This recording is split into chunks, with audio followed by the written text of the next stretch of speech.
Hola, soy Mauricio José Schwartz y esto es El Rey va desnudo. La preocupación por nuestro medio ambiente no es nada nuevo en la historia humana, pero si nos atenemos a las relaciones públicas de un grupo llamado Greenpeace, parecería que esta preocupación la inventó el grupo y que todos los logros de la historia humana por combatir la contaminación y sus efectos y por proteger y cuidar el medio ambiente habrían sido imposibles sin Greenpeace. ¿Es así de importante la organización? ¿Ha sido el motor del cambio en la conciencia medioambiental? ¿O ha sido más bien un obstáculo que rechaza el conocimiento en aras de creencias mágicas e irracionales? ¿Ante quién responde Greenpeace y qué saldo deja su accionar a más de medio siglo de existencia? En este canal hemos hablado muchas veces de Greenpeace por distintos temas, por distintos motivos y siempre de modo fragmentario. Así que en esta ocasión vamos a recorrer los inicios de la organización y ver cuáles son sus resultados ya bien entrado el siglo XXI.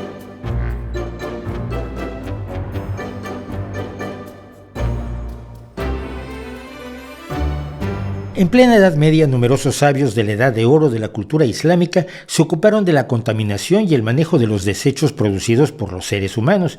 Y en el siglo XIII, el rey Eduardo de Inglaterra ya prohibió la venta de carbón de hulla en Londres por las quejas resultado del espeso humo negro que desprende al quemarse y que molestaban muchísimo a los vecinos. Pero más allá de visiones a veces supersticiosas de cuidar el bosque para que las ninfas que vivían en él no sufrieran, fue en el siglo XIX cuando la contaminante y desenfadada revolución industrial que afectó su medio ambiente sin medida durante más de 100 años, se encontró con los estudios de biología, química, física y medicina que establecieron con toda certeza los daños que la contaminación le causaba al medio ambiente y en consecuencia a los propios seres humanos. Un ejemplo de esto fue la contaminación del río Támesis que cruza Londres y que llevó en la segunda mitad del siglo a emprender colosales labores de drenaje y limpieza debido a los brotes de cólera que propiciaba, además del olor absolutamente insoportable producido por la mezcla de desechos industriales y humanos que se vertían sin control en el río y que llevaron a que se le llamara la Gran Peste. No fue sino hasta el siglo XX cuando las preocupaciones ambientales comenzaron a trasladarse a las legislaciones nacionales e internacionales, primero por intereses comerciales, como la Convención para la Protección de Aves Útiles para la Agricultura de 1902, y luego tanto por conveniencia general como por un sentido creciente de la responsabilidad moral del ser humano ante otros seres vivos, asunto que además tiene también importantes componentes de conveniencia para nuestra propia especie. En la década de 1960, el libro de Rachel Carson, La Primavera Silenciosa, The Silent Spring, disparó un movimiento más conservacionista que ecologista. Carson dedicó algunos años a reunir datos que confirmaban que había peligros ocultos en el uso del DDT, una sustancia que se utilizaba desde 1939 cuando Paul Hermann Müller descubrió sus propiedades insecticidas. El DDT fue una bendición. Consiguió por primera vez limitar la propagación de la malaria cuando los estanques donde se reproducía el mosquito Anopheles que la transmite se rociaban con ella. Por esto, Müller recibió el premio Nobel. Pero para 1945 este insecticida se usaba públicamente y para todo de manera indiscriminada, como insecticida doméstico para quitar parásitos como piojos, rociando a la gente de manera generalizada en la agricultura, y todo ello sin haber hecho los estudios que hoy se exigen a toda sustancia de uso agrícola o de uso humano, porque hay que recordar que estamos en los años 40, 50 del siglo pasado. Eran, por supuesto, tiempos más ignorantes y más irresponsables en los que también, por ejemplo, Mao Zedong llamaba a la aniquilación de todos los gorriones en China para que no se comieran la semilla sembrada por los campesinos, sin pensar que también los gorriones después se comían a las plagas que se cebaban con las plantas ya germinadas. Este fue uno de los factores que llevó a la aterradora muerte por inanición de millones de personas en China en el gran salto adelante, solo un año antes de la publicación del libro de Rachel Carson. El DDT se usó mal y Carson arguyó lo razonable, que no se deben arrojar sustancias al entorno sin estudios que garanticen su seguridad, que digan cómo se debe usar, en qué dosis, etcétera, etcétera. Además de que había datos que señalaban que el DDT podía ser cancerígeno y además se acumulaba especialmente en las aves, lo que podía llevar a una primavera sin el canto de los pajaritos. La primavera silenciosa del título del libro. Muy poético, Pero es que Carlson no se limitaba a estudios científicos, que habría sido lo ideal, sino que se apoyó también, por ejemplo, en las afirmaciones de adeptos a la secta de la antroposofía del místico austríaco Rudolf Steiner. Un ejemplo fue Marjorie Spock, su asesora, que promovía la llamada agricultura biodinámica, una propuesta sin base alguna que se le ocurrió a Steiner una noche en un sueño. Ella era también profesora de las escuelas Waldorf de la propia secta, con una pedagogía que tampoco tiene ninguna base, y era autora de libros esotéricos sobre la Tierra, que publica también la editorial de la acaudalada secta de la que ya hemos hablado aquí. Y pronto personas que no tenían relación con la ciencia tampoco vinieron a usar el libro de Carlson como Biblia. Eran gente que se emocionaba tanto por la idea de una triste primavera en silencio que empujaron a la prohibición total del DDT en todo el mundo, que tampoco era necesaria y provocó un enorme retroceso en la lucha contra la malaria. En vez de usar racionalmente la sustancia, se le prohibió y en muchos lugares está prohibida hasta hoy. Apocalíptico como es el libro, su afirmación es un clásico de la política falaz. Si seguimos así viene el cataclismo. Obviamente hay que cambiar las cosas. Algunos exigieron más regulaciones, más estudios científicos, más cuidado y más responsabilidad en la gestión del progreso. Otros exigieron la vuelta al taparrabos y a cancelar totalmente la intervención del ser humano en su entorno, como si no fuera un hecho de que todos los seres vivos alteran su entorno y son alterados por él, y que gracias a nuestra inteligencia podemos aprender, y hemos ido aprendiendo claramente, a interactuar con él de mejores y menos destructivas maneras, y todo sin tener que regresar al Paleolítico inferior. Curiosamente, este libro y este movimiento, que después serían una parte integral de la catequesis de Greenpeace, no tuvieron nada que ver con el nacimiento del grupo, aunque años después intentó secuestrar y en muchos casos secuestró todas las acciones en favor del medio ambiente, de la conservación de las especies y de lo que cabe bajo la definición científica de ecología, pero convertido en la ecología política de hoy. Ya en 1971 se empezaban a adoptar convenciones internacionales para la protección del medio ambiente y en 1972 la Organización de las Naciones Unidas fundó el Programa Ambiental de las Naciones Unidas, a partir del cual se establecerían otros acuerdos y programas enormemente necesarios y útiles. Comenzaba la era de la conciencia ecológica. Y a fines de ese 1971, otros asuntos también ocupaban a la humanidad, principalmente la Guerra Fría entre Estados Unidos y sus aliados y la Unión Soviética y sus aliados. Guerra cuya expresión más aterradora era la carrera armamentista nuclear, donde ambos bandos se ocupaban de hacer, probar y producir armas nucleares cada vez más letales. Una de las pruebas nucleares que iba a producirse en noviembre de ese año de 1971 en la isla de Amchitka, una de las aleutianas que corren de Alaska en Norteamérica a la península de Kamchatka en la entonces Unión Soviética, tenía muy preocupadas a muchas personas y especialmente a un pequeño grupo de amigos.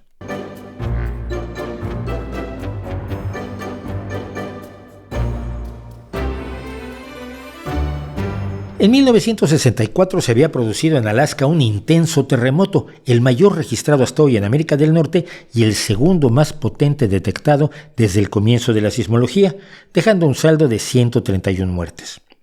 La causa del terremoto había sido la ruptura de una falla en el punto de encuentro de las placas del Pacífico y Norteamericana.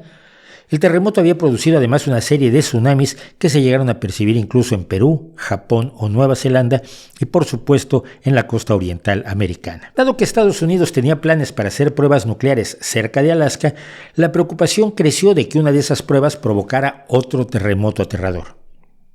Hay que decir que esta preocupación era totalmente infundada y producto de la ignorancia. La más potente bomba nuclear jamás creada, la Tsar Bomba, que había detonado la Unión Soviética en 1961, no tendría la potencia necesaria para mover placas tectónicas ni provocar terremotos más allá del efecto de la propia explosión.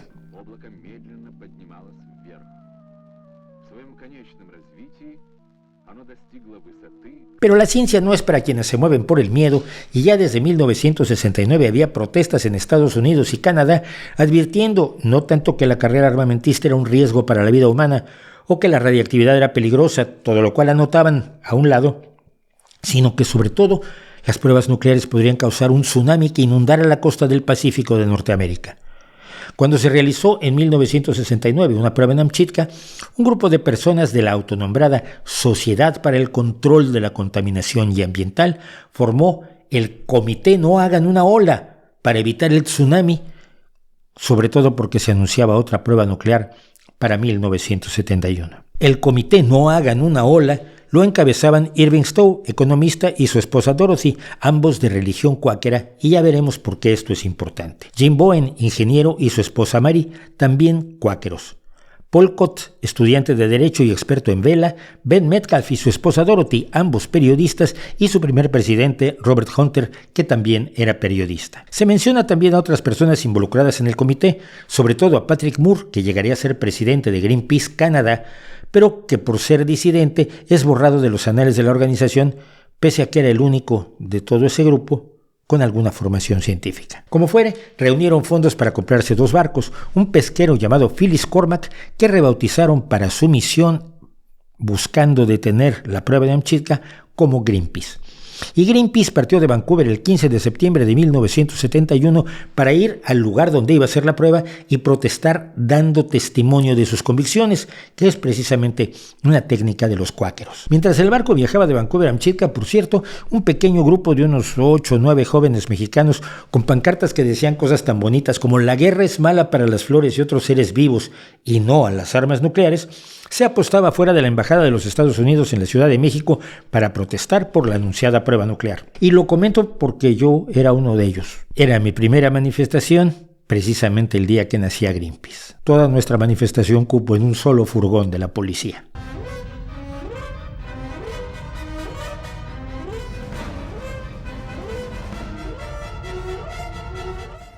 La prueba nuclear se llevó a cabo un día antes de lo anunciado, volviendo inútil el intento de protestar frente a la isla de los activistas de No Hagan una Ola.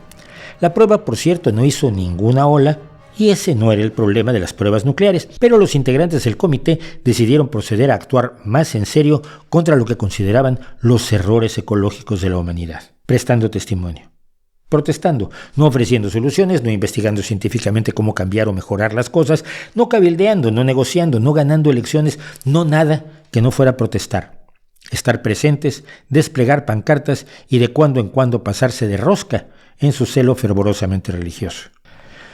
Sí, he dicho celo fervorosamente religioso, y vamos a ver por qué.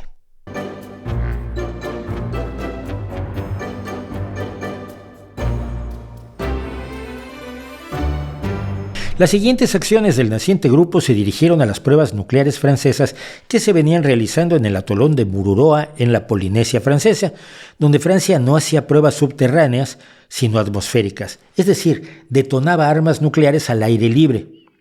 Esas pruebas, que fueron realizadas por todas las potencias nucleares, son las responsables de que haya una capa radiactiva en todo el planeta que marca el inicio de la era atómica en las décadas de 1940-1970.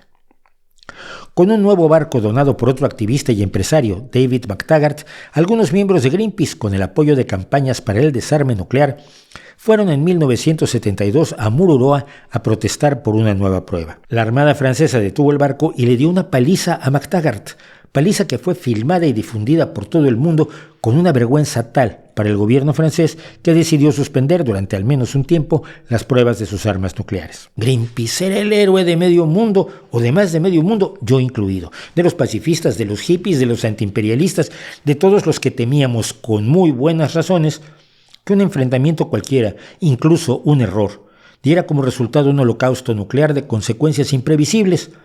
¿Pero qué? Si nos ateníamos a lo que decían los científicos y lo que contaban los escritores de ciencia ficción en sus obras postapocalípticas, podían ser aterradoras. Todos estábamos con Greenpeace. En varios países se formaron sucursales o ramas o derivaciones de Greenpeace. Los fondos fluían en grandes cantidades por parte de personas y organizaciones antiarmamentistas y ecologistas, y Greenpeace empezó a extender sus acciones a otras áreas como la industria ballenera. En 1970, este señor, Roger Payne, un científico estadounidense, publicó el disco Cantos de la ballena jorobada, que contenía sus grabaciones de los cantos de estos cetáceos, cantos que por su parte había descubierto en 1967. Además del valor científico de su trabajo, la idea misma de que las ballenas cantaban las humanizó a ojos de muchos e hizo aceptables y aplaudibles las campañas de Greenpeace contra los balleneros, que influyeron notablemente en que cesara la pesca de especies en peligro y se moderara enormemente la pesca de otras especies de ballenas, aunque a veces esto significó la destrucción de modos de vida y de comunidades enteras que se habían dedicado a la pesca de ballenas durante siglos. De pronto, gente común y corriente que hacía sus trabajos como sus ancestros se presentaba ante el mundo como aterradores villanos que mataban animalitos cantores. El 14 de octubre de 1979, los grupos de Greenpeace se consolidaron como Greenpeace International, organización que dictaría la estrategia general y además recibiría fondos de las organizaciones nacionales y decidiría cómo se aplicarían, salvo alguna organización que se declaró independiente como la Greenpeace Foundation de los Estados Unidos. El estatus de héroe del ambientalismo y el pacifismo que tenía Greenpeace llegó a su clímax en 1985, cuando fue hundido su barco Rainbow Warrior, que había participado en protestas contra los balleneros, los cazadores de focas, pruebas nucleares, vertido de desechos tóxicos y nucleares en el océano y cosas así. El Rainbow Warrior estaba anclado en Auckland, Nueva Zelanda, preparándose para realizar nuevas protestas en las pruebas nucleares que tenía previstas Francia nuevamente en Mururoa, cuando el 10 de julio de 1985 estalló una bomba adosada a su casco, abriendo un agujero del tamaño de un auto promedio, según se dijo. Eran las 23:38 de la noche y los ocupantes evacuaron la nave. Pero minutos después volvieron a tratar de valorar los daños y el fotógrafo Fernando Pereira bajó a su camarote a tratar de rescatar su equipo, cuando a las 23:45 un segundo explosivo estalló y el Rainbow Warrior se hundió en cosa de 4 minutos, llevándose consigo al fotógrafo. En muy breve tiempo, las investigaciones de la policía de Nueva Zelanda reconstruyeron lo acontecido. Después de ser vigilados por agentes franceses que daban noticia de cuanto hacían los tripulantes del Rainbow Warrior, 2 buzos de la inteligencia francesa, apoyados con un equipo de agentes adicionales que habían movido los explosivos, habían puesto las 2 minas que hundieron el barco. El escándalo internacional fue enorme. Aunque Francia intentó negar su participación en los hechos, las pruebas eran incontrovertibles. Era un acto de terrorismo de Estado contra todas las leyes internacionales. El ministro de Defensa francés renunció y el jefe de su servicio de inteligencia fue despedido. Francia acabó pagando más de $8 millones en reparaciones a Greenpeace, otro tanto a Nueva Zelanda y otras reparaciones también a la familia de Pereira, el fotógrafo. Ahora Greenpeace era, además, un mártir de su lucha. Todos éramos Greenpeace y era lógico, aunque quizás hoy ya no lo es.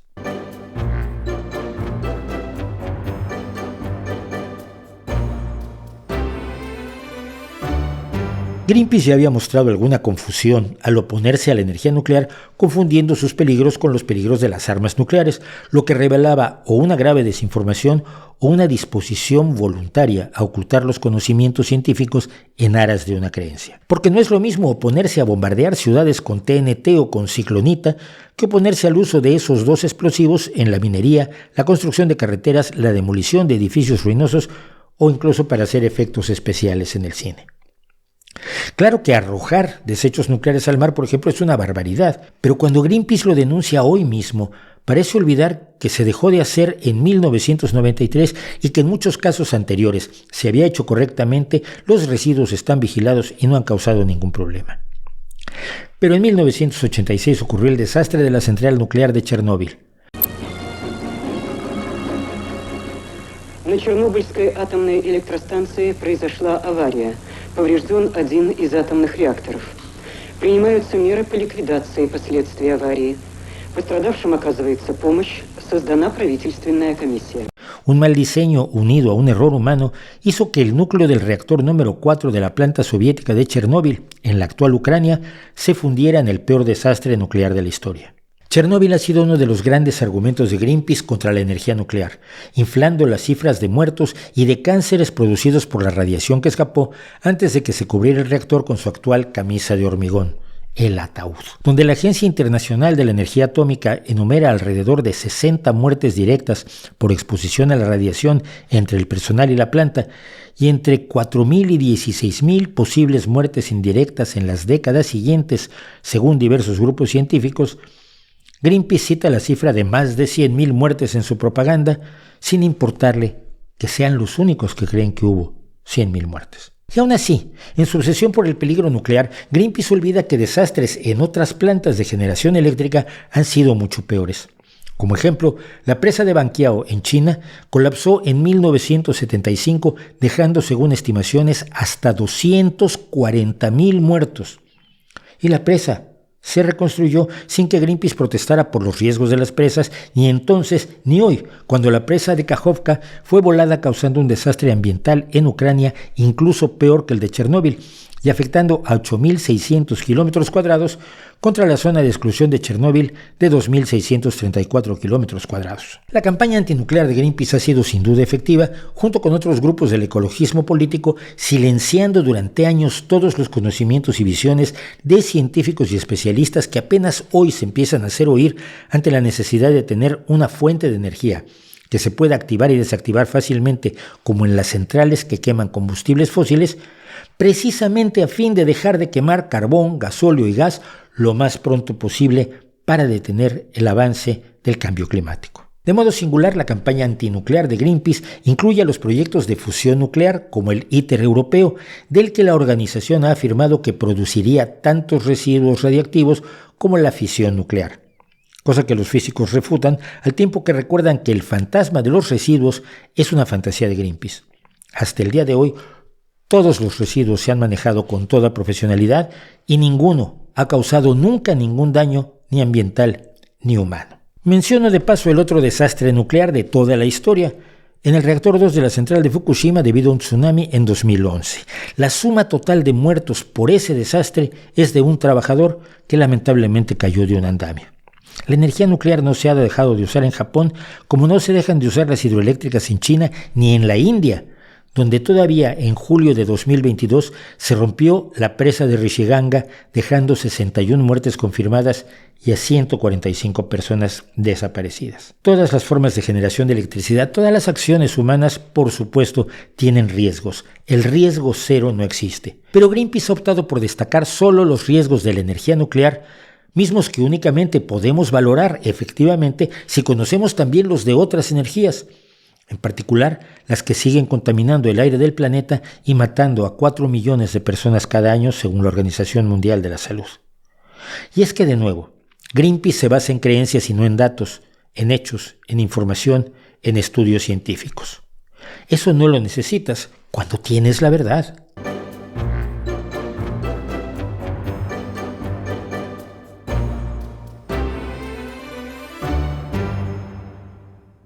El otro punto conflictivo de la lucha de Greenpeace han sido los organismos transgénicos.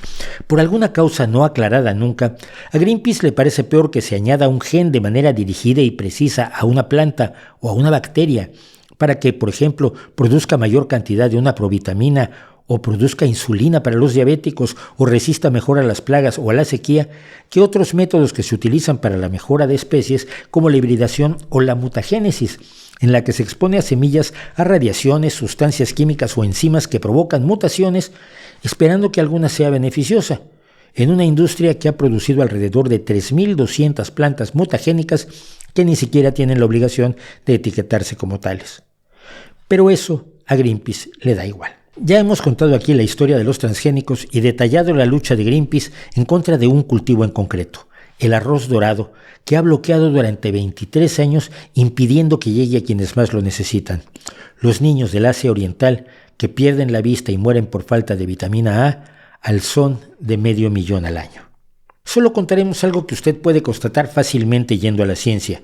En 3 décadas de estudios, de producción, de consumo y de utilización de cultivos transgénicos, hechos por empresas privadas o por instituciones públicas, se ha demostrado que no causan daños al medio ni a quienes los consumen, que son benéficos incluso para el entorno, productivos y buenos para quienes los cultivan. Y a Greenpeace le dan igual todos estos datos. Como una iglesia firmemente anclados en su verdad revelada, en sus dogmas y en su convicción mesiánica, Greenpeace es inmune a la realidad. Ya pueden llegar 161 premios Nobel, como los de esta lista, a defender la agricultura de precisión y decir que las muertes provocadas por Greenpeace pueden considerarse un crimen contra la humanidad y llamar a los gobiernos y a las instituciones para que dejen de bloquear el arroz dorado y eviten la muerte de más niños. A Greenpeace le da igual. Ya se puede demostrar que asusan a campesinos aterrorizados por su propaganda contra la biotecnología para que destrocen campos experimentales que tienen el peligro de confirmar que los transgénicos son inocuos y benéficos.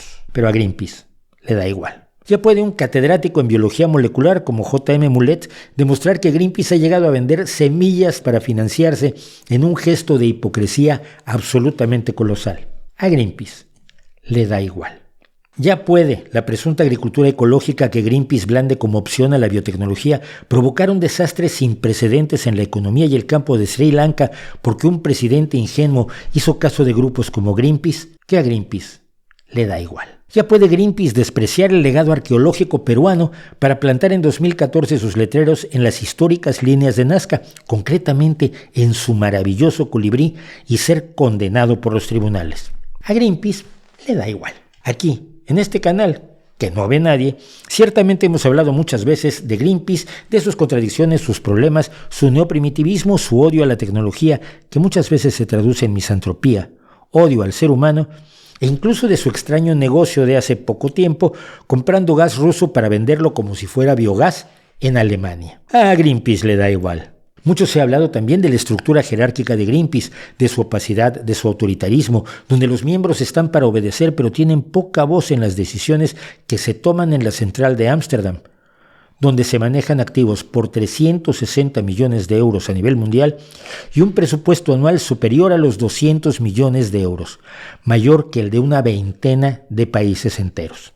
A Greenpeace le da igual. Ya puede probarse una y otra vez que Greenpeace miente, exagera o manipula los datos y los números para servir a sus objetivos, como en su famosa y refutada guía verde o su campaña de desintoxicar la ropa. A Greenpeace le da igual. ¿Y por qué le da igual?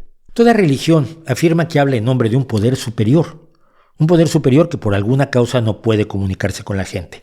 En el caso de los dioses, las iglesias entran en la contradicción de decir que sus dioses todopoderosos son incapaces de informar a la ciudadanía mediante, por ejemplo, un anuncio en televisión de lo que desean o ordenan, sino que los dioses se lo cuchichean a los sacerdotes y ya estos vienen y nos informan.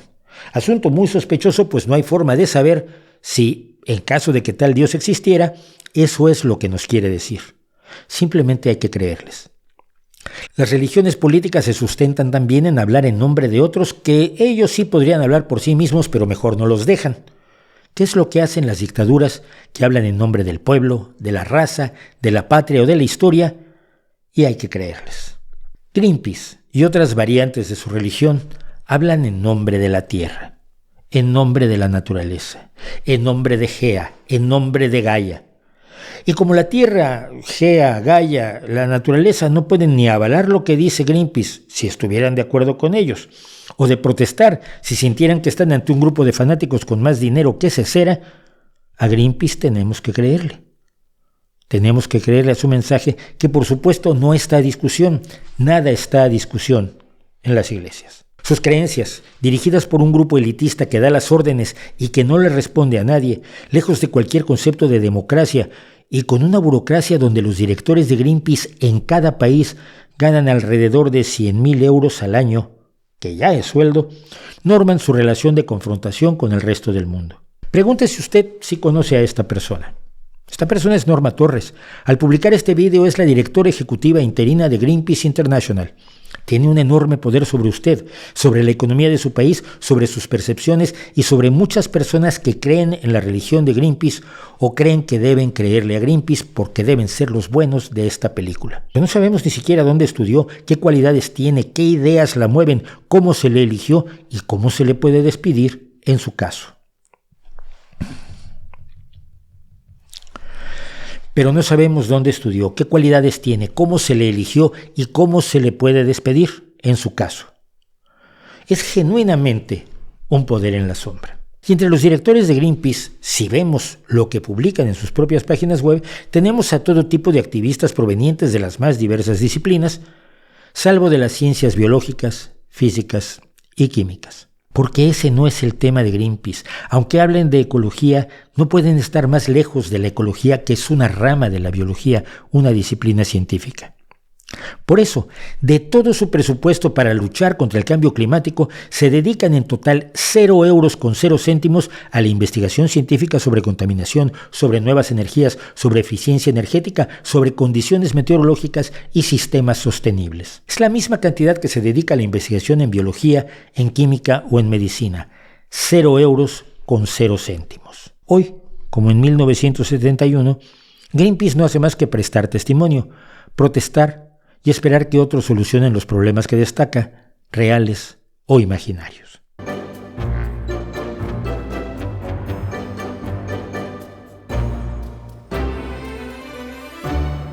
Sin duda alguna, Greenpeace ha abordado muchos temas de enorme importancia para todos nosotros, como el armamento nuclear o la contaminación ambiental, y allí fue donde muchos nos identificamos con la organización. Pero los cambios que se han experimentado en el combate a la contaminación, en la lucha antinuclear, en el pacifismo, en la prohibición de actividades como la pesca de ballenas, ¿son éxitos de Greenpeace? ¿Hasta qué punto o en qué porcentaje lo son?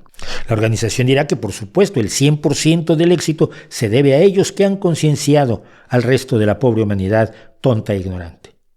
Pero hay motivos para pensar que se ponen más medallas de las que les corresponden. Greenpeace y organizaciones religiosas similares promueven la conciencia ecológica, lo cual era creíble en los años 70 cuando nació la organización, porque la mayoría de los seres humanos no tenían información sobre los problemas del medio ambiente y sus efectos sobre nuestra especie.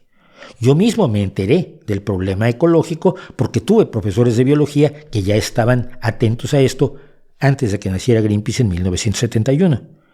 Pero, ¿hoy es necesario esto? Avances científicos, tecnológicos, sociales, morales y económicos que no han sido para nada preocupación de Greenpeace y otras iglesias afines son los que han permitido y muchas veces forzado a que se cambien prácticas y políticas, a que se centre la atención en asuntos diversos tan graves en su momento como el agujero en la capa de ozono o actualmente el cambio climático o el hambre. Y protestar no solucionaba estos problemas y no los va a solucionar mañana.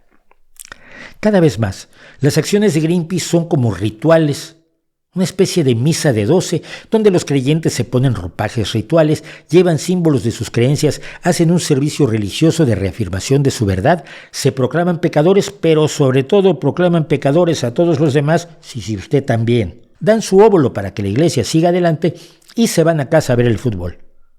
Por supuesto, se van en auto, que los barcos de Greenpeace ni son eléctricos ni de vela, sino que todos queman combustibles fósiles para protestar contra los combustibles fósiles. Como dice nuestro amigo J.M. Mulet, no tiene sentido hacerte fotos en un glaciar de la Antártida para denunciar el cambio climático cuando tu viaje ha generado unas emisiones salvajes y luego vivir en un ático que tiene la calefacción encendida todo el invierno. Que calculen cuántas emisiones genera una campaña de Greenpeace, que eso no lo dicen nunca. Pero de nuevo, las soluciones no vienen de las protestas, vienen y siempre han venido de la ciencia.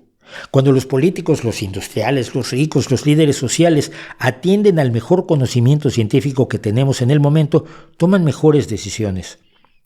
De nada sirve concienciarte sobre el hambre si rechazas la biotecnología que puede combatirla por los miedos neoprimitivistas de Greenpeace, o luchar contra el cambio climático si sueñas hacerlo sin plantas nucleares, que son la mejor forma en este momento para limpiar el aire y detener la emisión de gases de invernadero. Y Greenpeace, al parecer, las únicas soluciones efectivas sólidas que ha conseguido ofrecer son permitir que cientos o miles de activistas profesionales tengan un salario en todo el mundo, mientras actúan como salvadores del universo, como los sacerdotes en las diócesis del Vaticano. Lo hemos dicho en otras ocasiones en este canal. Protestar tiene un valor hasta cierto punto, pero para cambiar las cosas no basta protestar como no basta rezar, que decía la vieja canción.